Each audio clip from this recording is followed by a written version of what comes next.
যারা মব সৃষ্টি করেছিল তারা চেয়েছিল হাদি ওখানেই মারা যায়। সবচেয়ে ইন্টারেস্টিং বিষয় হলো 150 থেকে 200 ছেলে, এরা কেউ হাদির সমর্থক নয়। এরা বিশেষ একটি রাজনৈতিক দলের অঙ্গ সংগঠনের কর্মীরা ছিল। আমি যখন হসপিটালে যাই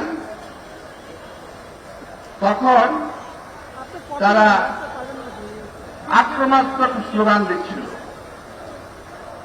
আমি ভাই ঢাকার ছেলে, আমি ঢাকার রাজপথে মিছিল করে বড় হয়েছি, আমি ঢাকার রাজপথে আন্দোলন করে বড় হয়েছি। আমার বয়সটা একটু বেশি হয়ে গেছে, শান্ত থেকেছি, নীরব থেকেছি, কিন্তু ওই মুহূর্তে যদি আমার নির্দেশনা পেত তাহলে তোমাদেরকে তুলোধুলা করতে আমাদের ছেলেরা দিন। কিন্তু ওরা ছিল কয়েকজন। কিন্তু সবচেয়ে ইন্টারেস্টিং বিষয় হল 150 থেকে 200 ছেলে, এরা কেউ হাদির সমর্থক নয়। এরা বিশেষ একটি রাজনৈতিক দলের অঙ্গ সংগঠনের কর্মীরা ছিল।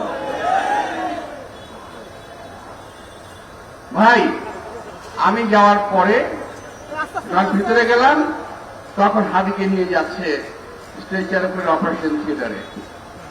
আমি অপেক্ষা করলাম, প্রায় 1 ঘন্টা বসে থাকলাম।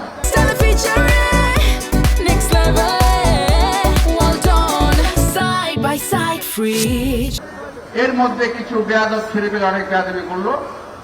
যাই হোক, আমার সঙ্গে যারা আমার সিকিউরিটি ছিল, আমার লোকজন ছিল, তাদেরকে বললাম তোমরা শান্ত থাকো, হসপিটালের ভিতরে যদি কোন রকম ঝামেলা হয় সেটা চিকিৎসা ব্যাহত হবে, চিকিৎসা ব্যাহত করা যাবে না, ওকে বাঁচানোর ব্যবস্থা করতে হবে।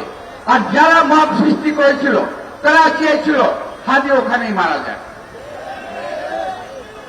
আর আমরা চেয়েছি আল্লাহ তাকে বাঁচিয়ে তুলুন, ছেড়ে তুলুন, দীর্ঘায়ু দান করুন।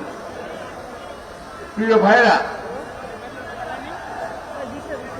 অনেক ষড়যন্ত্র দেখেছি, এদের ষড়যন্ত্র 71-এ দেখেছি, এদের ষড়যন্ত্রের কথা শুনেছি, 47 সালের কথা শুনেছি, 71, অতঃপর 86, 90, 91 সকল সময়ই এই দলটি একটি ষড়যন্ত্রের সঙ্গে জড়িত থাকে। ষড়যন্ত্রবিহীন এই দল কখনো চলতে পারে না। ভাই একজন লোক গুলি খেয়েছে, যেই হোক, আমরা মুসলমান, আমরা কোন সময় কোন আহত কিংবা অসুস্থ ব্যক্তির মৃত্যু কামনা করতে পারি না, আমরা করতে চাই না, আমরা করি না। কিন্তু যারা নাকি মুসলমানের লেবারধারী তারা একটি ছেলের মৃত্যু কামনা করছে বারবার।